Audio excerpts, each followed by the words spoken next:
Assalamualaikum warahmatullahi wabarakatuh. Nama saya Hafiza Widyasari, NPM 20641071, mata kuliah Psikologi Pendidikan dengan dosen pembimbing Ibu Dr. Lilis Marina Anggraini, MPD. Video kali ini kita akan membahas tentang ikhtisar teori-teori belajar. Pengertian teori belajar. Teori belajar merupakan upaya untuk mendeskripsikan bagaimana manusia belajar, sehingga membantu kita semua memahami proses inheren yang kompleks dari belajar. Selain itu, pengertian teori belajar dapat pula diartikan sebagai teori yang mempelajari perkembangan intelektual atau mental siswa. Teori belajar sendiri didefinisikan sebagai metode yang menggambarkan bagaimana seseorang melakukan proses belajar.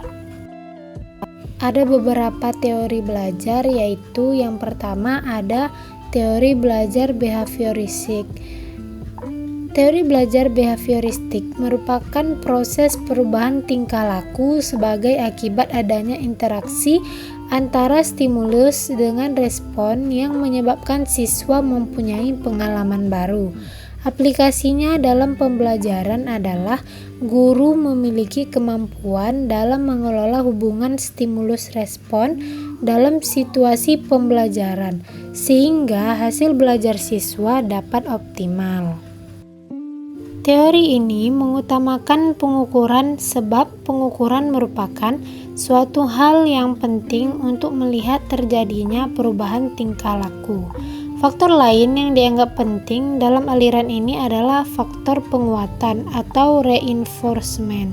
Penguatan yang dimaksud di sini adalah apa saja yang dapat memperkuat timbulnya respon. Dengan demikian, penguatan merupakan bentuk stimulus yang penting diberikan atau dihilangkan untuk memungkinkan terjadinya respon. Adapun tokoh-tokoh dalam teori belajar behavioristik antara lain, yang pertama Edward Lee Thorndike pada tahun 1874 sampai 1949, seorang pendidik dan psikolog berkebangsaan Amerika, mengemukakan bahwa belajar merupakan peristiwa terbentuknya asosiasi-asosiasi antara peristiwa-peristiwa yang disebut stimulus dengan respon. Stimulus adalah suatu perubahan dari lingkungan eksternal yang menjadi tanda untuk mengaktifkan organisme untuk beraksi atau berbuat, sedang respon adalah sembarang tingkah laku yang dimunculkan karena adanya perangsang. Teori belajar yang dikemukakan Thorndike sering disebut dengan teori koneksionisme atau teori asosiasi. Yang kedua, Burrhus Frederick Skinner pada tahun 1904 sampai 1990.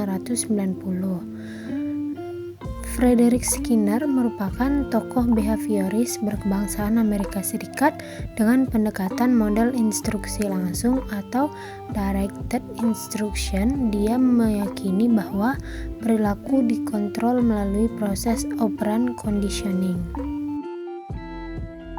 B. Teori belajar kognitif.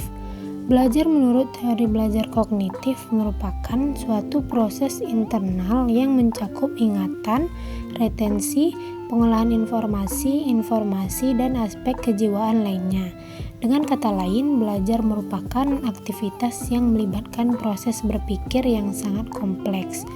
Proses belajar terjadi antara lain mencakup pengaturan stimulus yang diterima dan menyesuaikan dengan struktur kognitif yang sudah dimiliki dan terbentuk di dalam pikiran seseorang berdasarkan pemahaman dan pengalaman-pengalaman sebelumnya.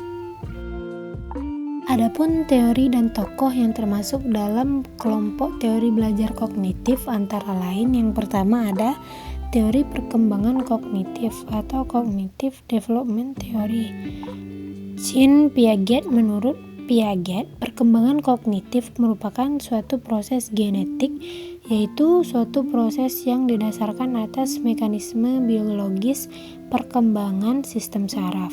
Yang kedua, teori conditioning of learning. oleh Robert M. Gagne.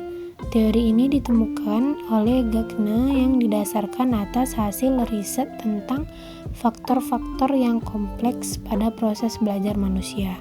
Penelitiannya dimaksudkan untuk menemukan teori pembelajaran yang efektif. 3. Konstruktivistik. Pembentukan pengetahuan menurut konstruktivistik memandang subjek aktif menciptakan struktur-struktur kognitif dalam interaksinya dengan lingkungan.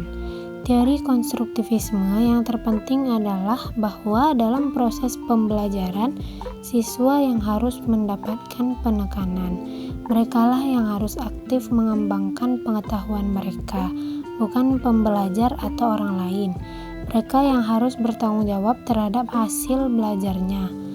Penekanan belajar siswa secara aktif ini perlu dikembangkan.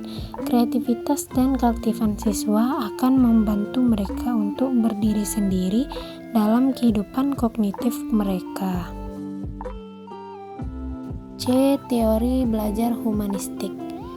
Tujuan belajar adalah untuk memanusiakan manusia dan melihat manusia pada aspek filosofis dan psikologisnya.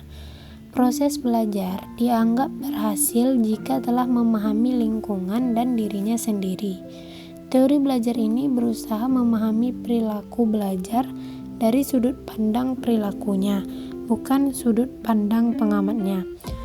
Tujuan utama para pendidik adalah membantu siswa untuk mengembangkan dirinya, yaitu membantu masing-masing individu untuk mengenal diri mereka sendiri sebagai manusia yang unik dan membantu dalam mewujudkan potensi-potensi yang ada pada diri mereka.